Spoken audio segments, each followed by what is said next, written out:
बहुत समय पहले की बात है। राजपुर गांव में नितिन नाम का एक किसान रहता था। वो हर रोज सुबह उठकर हल और बैलों के साथ खेत में जाता था। खेत को अच्छी तरह से जोतता और उसमें बीज बोता। खेतों में नितिन बहुत मेहनत करता था। उसकी मेहनत के कारण उसके खेत भी सोना उगलते थे। भरपूर फसल होने के कारण नितिन उसे बेचकर आराम से रहता था। नितिन का स्वभाव बहुत ही अच्छा था। वो अपने बैलों की भी बहुत सेवा करता था। बैलों को हर रोज हरी हरी घास खिलाता था, उन्हें हर रोज नहलाता और उनकी मालिश भी करता था। इससे नितिन के बैल खूब तंदुरुस्त हो गए थे। नितिन ने उनके गले में सुंदर सी घंटियां बांध दी थी। जब वे बैल चलते थे तो घंटियों की आवाज सुनकर नितिन को बहुत अच्छा लगता था। नितिन उसी तरह हल का भी बहुत ध्यान रखता था। रोज हल के ऊपर की धूल साफ करके उसे चमकाता था। तीज त्योहारों पर नितिन उनकी पूजा करता था। धीरे धीरे बैल को और हल को अपने ऊपर घमंड होने लगा। बैलों को लगता है कि नितिन के घर की खुशहाली उनकी वजह से है और वे खेत जोतने ना जाए तो वहां एक दाना भी पैदा नहीं हो सकता। उधर हल को लगता है कि खेतों की असली जुताई तो वो करते हैं, बैल तो खाली खेत में टहलते रहते हैं। एक दिन दोनों में बहस हो गई। बैलों ने कहा, खेत हम जोतते हैं, उसमें सारी मेहनत हमारी होती है, इसीलिए नितिन हमें अपने हाथों से खिलाता है। तभी हल ने अकड़ते हुए कहा, जी नहीं, धरती का सीना फाड़ कर ताजी मिट्टी बाहर हम निकालते हैं, इसीलिए असली जुताई हमारी हुई, तभी तो किसान हमारी पूजा करता है। दोनों में झगड़ा बढ़ गया तो दोनों फैसला करने नितिन के पास पहुंचे। नितिन दोनों को भी बराबर प्यार करता था। वो सोच में पड़ गया। बाद में नितिन ने सोचकर बैलों से कहा, तुम्हारा कहना सच है, तुम बहुत मेहनत करते हो। जाओ, आज पूरा खेत तुम जोताओ। ये सुनकर बैल खुशी से उछलते कूदते खेत पहुंच गए। वे पूरा दिन खेत में चलते रहे। शाम को नितिन ने आकर जब देखा तो खेत जरा सा भी जूता नहीं था। नितिन ने कुछ भी नहीं कहा और बैलों को लेकर चुपचाप घर लौट आया। अगले दिन नितिन हल को कंधे पर लाद कर खेत में पहुंचा। वहां उसने हल के नुकीले फल को जमीन के भीतर घुसा दिया और फिर नितिन बोला, तुम भी मेरे लिए बहुत मेहनत करते हो, आज ये पूरा खेत तुम जोत के आओ। हल को वही छोड़कर नितिन घर लौट आया। बैल खेतों में धीरे धीरे चलते थे, इसलिए ज्यादा जुताई नहीं हो पाती थी। आज हल को अपनी काबिलियत साबित करने का मौका मिला था। उसने सोचा, शाम होने से पहले ही ये पूरा खेत जोत डालता हूँ। नितिन के जाने के बाद हल ने खेत को जी भर के देखा और फिर उसे जोतने के लिए आगे बढ़ा। मगर ये क्या हुआ, हल तो अपनी जगह से टस से मस भी नहीं हो पाया। जिस खेत को वो दौड़ते हुए जोतता था, आज वो हिल भी नहीं पा रहा था। हल ने बहुत जोर लगाया, पसीने से तरबतर हो गया, पर एक इंच भी आगे खिसक न सका। शाम को नितिन आया तो उसने देखा कि आज भी खेत जरा भी नहीं जोता है। नितिन ने कुछ भी नहीं कहा और चुपचाप हल को उठाकर घर ले आया। हल और बैल अपनी अपनी सफलता की वजह से दुखी थे। दोनों भी एक दूसरे से आंखें चुरा रहे थे। ये सब नितिन ने देखा और उन्हें समझाने लगा, हम सबकी शक्ति एकता में है, अलग अलग होकर हम सब अधूरे हैं। इसीलिए आपस में लड़ने की बजाय अगर हम मिलजुल कर काम करें तो कोई भी काम असंभव नहीं है। ये बात हल और बैल के समझ में आ गई। दोनों में फिर से एक बार दोस्ती हो गई और अगले दिन बैल घंटियां बजाते हुए खेत की ओर चले तो नितिन ने अपने कंधे पर हल को लाद दिया। उस दिन सभी ने मिलकर खेतों की खूब जुताई की। थोड़े ही दिनों में खेतों में हरी भरी फसल लहलहाने लगी। तभी से किसान, बैल और हल, इन तीनों की जोड़ी आज तक कायम है। तो दोस्तों, इस कहानी से हमें ये सीख मिलती है कि कोई भी व्यक्ति अपनी अपनी कला में माहिर होता है। कभी भी किसी की तुलना किसी और से नहीं करनी चाहिए।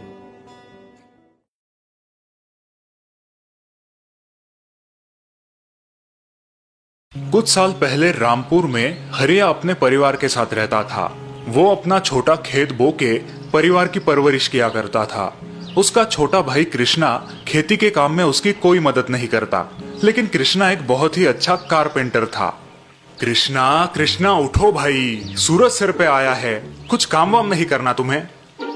भैया, स्कूल शुरू होने में अभी 1 महीना बाकी है, क्यों परेशान कर रहे हो, सोने दो ना।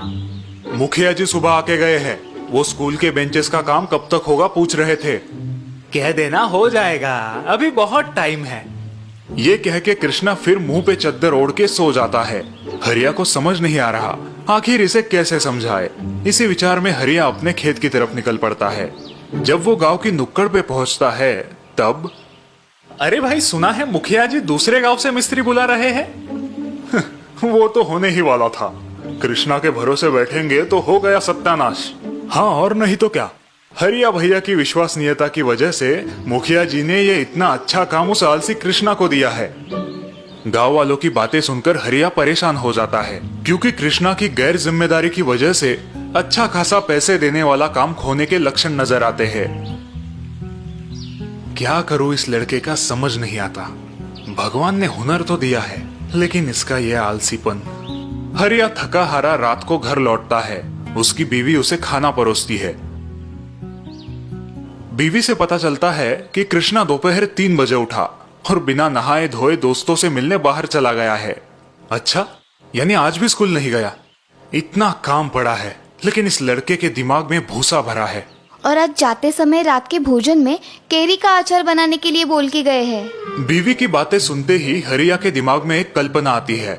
वो बीवी से नींबू मांग के लेता है और बाहर आंगन में जाके बैठ जाता है। भाभी जल्दी खाना परसो, बहुत भूख लगी है। और हाँ, कैरी का अचार भी देना। केरी का अचार बाहर आंगन में आपके भैया बना रहे हैं। कृष्णा बाहर आता है और हरिया को नींबू के बीज के साथ बैठा देख चकित होता है। भैया, ये नींबू के बीज के साथ क्यों बैठे हो? तुम्हारे लिए कैरी का अचार बना रहा हूँ। भैया आप ठीक तो है? नींबू के बीज से आप कैरी उगाओगे? हाँ, क्यों नहीं उगेगी। भैया आप ही ने सिखाया है ना, जो बोओगे वही पाओगे। फिर तभी मुखिया जी का आदमी वहां आता है और कृष्णा को बताता है कि मुखिया जी ने स्कूल के काम के लिए नए कारपेंटर को बुलाया है। अब उसे स्कूल आने की जरूरत नहीं। अरे मुखिया जी ऐसे कैसे कर सकते हैं? मेरे जैसा एक्सपर्ट कारपेंटर उन्हें आजू बाजू के 10 गांव में नहीं मिलेगा। वो आप उनसे जाके बोलिए, चलता हूँ। अच्छा खासा काम हाथ से जाने की वजह से कृष्णा बहुत दुखी होता है। कृष्णा, अब दुखी होने से कोई फायदा नहीं है। जो जैसा बोता है वैसा ही फल पाता है। तुमने अपने आलसी स्वभाव के कारण इतना अच्छा पैसे कमाने का मौका खो दिया है। भैया मुझे माफ कर दीजिए, आगे से ऐसा कभी नहीं होगा। ठीक है कृष्णा, देर से आए दुरुस्त आए, आगे से ख्याल रखना। तो इस प्रकार देर से ही सही कृष्णा की आंखें खुल जाती है और वो आगे से खूब मेहनत करने का वादा हरिया को देता है।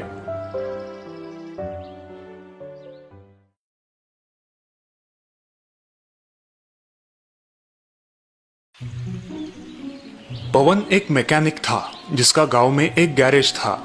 गांव के सभी लोग पवन के पास ही गाड़ियां बनाने आते थे। पवन पढ़ा लिखा नहीं था। बेटा मनीष, स्कूल जाओ, स्कूल का समय हो गया है। पवन अक्सर अपने बेटे मनीष को स्कूल जाने और पढ़ने लिखने के लिए कहा करता था, लेकिन मनीष पढ़ाई लिखाई में कमजोर था। मनीष बोलो, 4 पंचे कितना? वो मास्टर जी 16। वाह, 4 पंचे 16, बहुत अच्छे। अब हाथ आगे करो। मास्टर जी मनीष को छड़ी से मारा करते थे। अक्सर मनीष सालाना परीक्षा में फेल हो जाता था और फिर पवन उसे बैठकर समझाता था। बेटा देखो, मैं तो पढ़ नहीं पाया क्योंकि मेरे घर की हालत खराब थी, लेकिन मैं चाहता हूँ कि तुम पढ़ो लिखो, बहुत बड़े आदमी बनो और अपनी खुद की आलीशान गाड़ी में घूमो।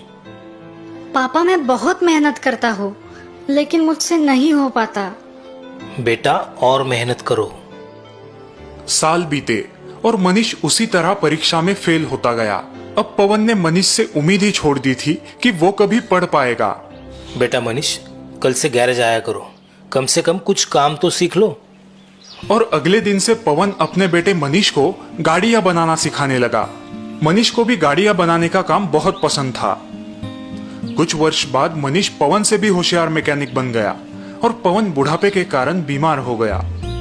मेरी बड़ी ख्वाहिश थी कि तुम पढ़ो लिखो, बहुत बड़े इंसान बनो और अपनी खुद की आलीशान गाड़ी में घूमो।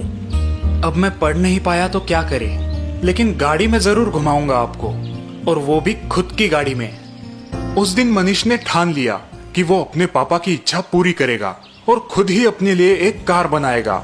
उसने पूरी लगन के साथ अपना काम शुरू किया। लगभग 2 साल बाद मनीष की मेहनत रंग लाई और उसने खुद के लिए एक शानदार कार बनाई। देखो पापा, मैंने कहा था ना कि मैं आपको अपनी खुद की बनाई हुई कार में घुमाऊंगा। मुझे तुम पर बहुत गर्व है बेटा। चलो, तुम्हारी इस नई कार का उद्घाटन हम देवी माँ के दर्शन से करते हैं। दोनों बाप बेटे अपने लंबे सफर पर निकल पड़े। कई किलोमीटर चलने के बाद पवन के मन में एक ख्याल आया। अरे बेटा मनीष, कार में पर्याप्त डीजल तो है ना? हम काफी दूर आ चुके हैं, डीजल खत्म ना हो जाए। अरे पापा, उसकी कोई जरूरत नहीं। ऐसे कैसे? भला बिना तेल के कोई कार कैसे चलेगी? हाँ पापा, चल सकती है, ये बिल्कुल मुमकिन है। बेटा, मेरे इतने साल का तजुर्बा कहता है कि बिना तेल के कोई कार कभी नहीं चलेगी। पापा, आपको मेरी बात पे यकीन नहीं हो रहा ना? रुकिए, आपको अभी यकीन दिलाता हूँ। ऐसा कहकर मनीष ने तुरंत कार रोक दी। वे दोनों कार से बाहर आए। पवन कार की जांच करने लगा। तभी उसने पाया कि कार में ईंधन के लिए कोई टैंक मौजूद ही नहीं है। अरे, ये कैसे संभव है? इस कार में तो तेल की टंकी ही नहीं है। क्यों पापा, कहा था ना मैंने, इस कार में तेल की कोई जरूरत नहीं। ये कार सौर ऊर्जा से चलती है। ये बात सुनकर पवन हैरान रह जाता है। उसकी आंखों में खुशी के आंसू आते हैं। मनीष का पूरा बचपन उसकी आंखों के सामने आ जाता है। मुझे माफ कर दो बेटा, मैं गलत था। तुमने एक ऐसा आविष्कार किया है जो आज तक कोई पढ़ा लिखा नहीं कर सका। मुझे तुम पर नाज है।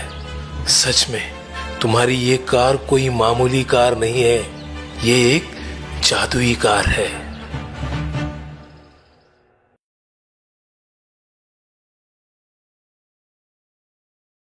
सोमनाथ एक बहुत मेहनती और ईमानदार किसान था। खुद अनपढ़ होने के बावजूद उसने अपने इकलौते बेटे सुरेंद्र को अच्छी शिक्षा दी थी। अब सुरेंद्र आगे की पढ़ाई के लिए गांव से बहुत दूर शहर जा रहा था। पिताजी, अब मैं कम से कम 1 साल गांव नहीं आ पाऊंगा। आप अपना ख्याल रखना।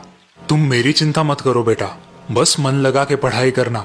अब मेरी सारी आशाएं तुम्ही पर है। हाँ पिताजी, मैं आपको निराश नहीं करूंगा। दूसरे दिन सुबह होते ही सुरेंद्र शहर चला जाता है और सोमनाथ अपने खेतों में काम शुरू करता है। कुछ देर बाद गांव के साहूकार का चेला शंकर वहां आ टपकता है। और सोमनाथ भैया कैसे है? भगवान की कृपा है। बस मेरा सुरेंद्र अफसर बन जाए तो मैं आराम ही आराम करूंगा। वो तो आप अभी कर सकते हो। गांव के हीरामल साहूकार कब से आपकी जमीन खरीदना चाहते हैं, वो भी दुगने दाम में। नहीं शंकर, एक किसान के लिए उसकी जमीन माँ के समान होती है और माँ का भी कोई सौदा करता है भला। अब आपकी मर्जी, लेकिन इस साल बहुत भयंकर सूखा आने का अंदेशा है और अब तो सुरेंद्र भी नहीं है आपकी सहायता के लिए।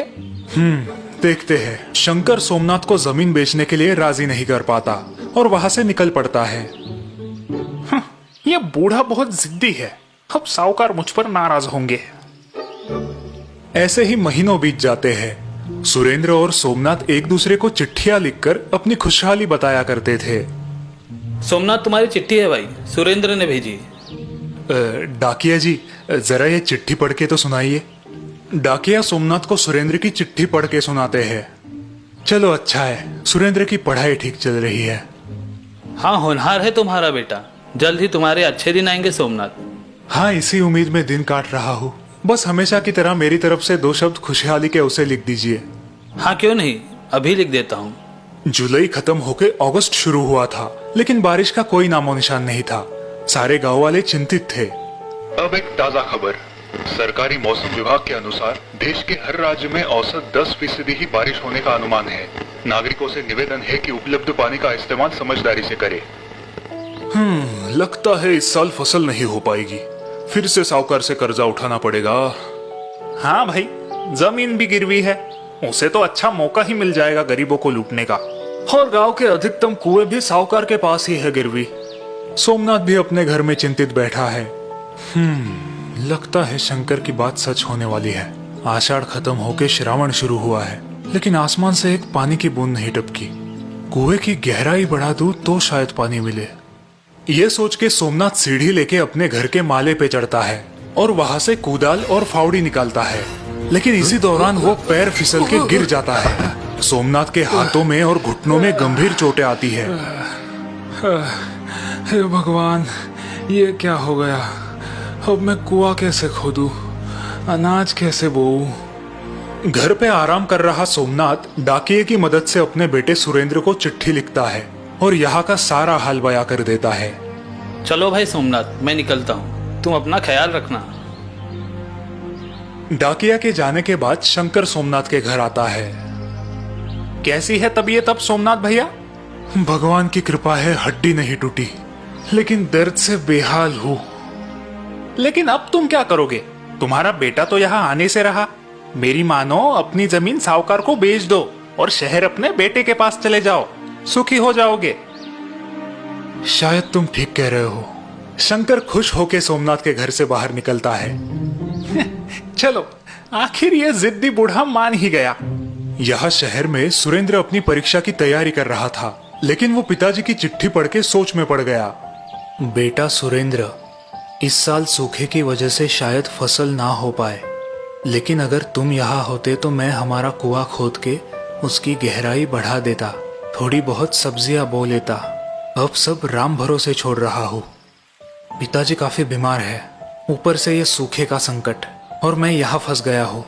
कुछ तो करना पड़ेगा। कुछ दिन बाद डाकिया सुरेंद्र की चिट्ठी लेके आता है और सोमनाथ को पढ़ाता है।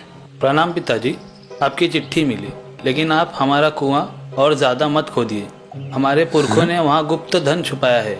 ये बात मुझे दादी ने उनके स्वर्गवास से पहले बताई थी, और सही समय पर आपको बताने का वचन मुझसे लिया था। क्या? चिट्ठी पढ़ते ही दोनों चौंक जाते हैं।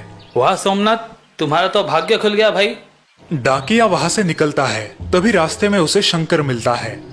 क्यों डाकिया जी, क्या खबर? लाखों में एक खबर है भाई। क्या बात कर रहे हो? जरा हमें भी बताओ भाई। डाकिया शंकर को सोमनाथ के कुएं के बारे में बताता है, और वो सुन के शंकर की आंखें फैल जाती है। उसी रात शंकर फावड़ा और कुदाल लेके चुपके से सोमनाथ के खेत में आता है और उसका कुआं खोदने लगता है। ये गुप्त धन अगर मुझे मिल गया तो मैं खुद ही साहूकार बन जाऊंगा। बहुत देर तक कुआं खोदने के बाद भी शंकर के हाथों कुछ नहीं लगता और वो परेशान हो जाता है। हाँ, ये क्या, लगभग 10 हाथ गहरा खोदा है कुआं, फिर भी कुछ नहीं दिख रहा। अब तो सूर्योदय भी होने को है। किसी ने मुझे यहाँ देख लिया तो लेने के देने पड़ जाएंगे। सुबह सोमनाथ लंगड़ते हुए कुदाल लेके खेत पहुंचता है। कुछ तो करना होगा। कुआं खोदने की थोड़ी थोड़ी कोशिश करता हूँ। सोमनाथ जैसे ही कुएं के पास आता है, वो दंग रह जाता है। अरे ये क्या? ये किसने खोदा? खोदा हुआ कुआं पानी से भरा देख सोमनाथ खुश हो गया, लेकिन तभी उसे सुरेंद्र की बताई बात याद आई। ये क्या हो गया? सुरेंद्र ने तो मुझे कुआं खोदने से मना किया था। उसी दिन सोमनाथ डाकिये के द्वारा सुरेंद्र को चिट्ठी लिख के यहाँ की हकीकत बयां करता है, और अब आगे क्या करना है पूछ लेता है। बेटा, यहाँ चमत्कार हो गया है। तुमने मुझे कुआं खोदने से मना किया था, लेकिन एक रात किसी ने हमारा कुआं काफी गहराई तक खोद दिया और अब कुआं पानी से भर गया है। अब मैं क्या करूं? हाँ, मुझे पता था पिताजी। गांव में एक कान की खबर दूसरे कान तक पहुंचने में देर नहीं लगती। सुरेंद्र तुरंत सोमनाथ को जवाब लिखता है। पिताजी, अब आप मनचाही सब्जियां बोइए। इतनी दूर से मैं आपके लिए बस इतना ही कर सकता था। सुना तुमने तुम्हारे बेटे ने क्या लिखा है?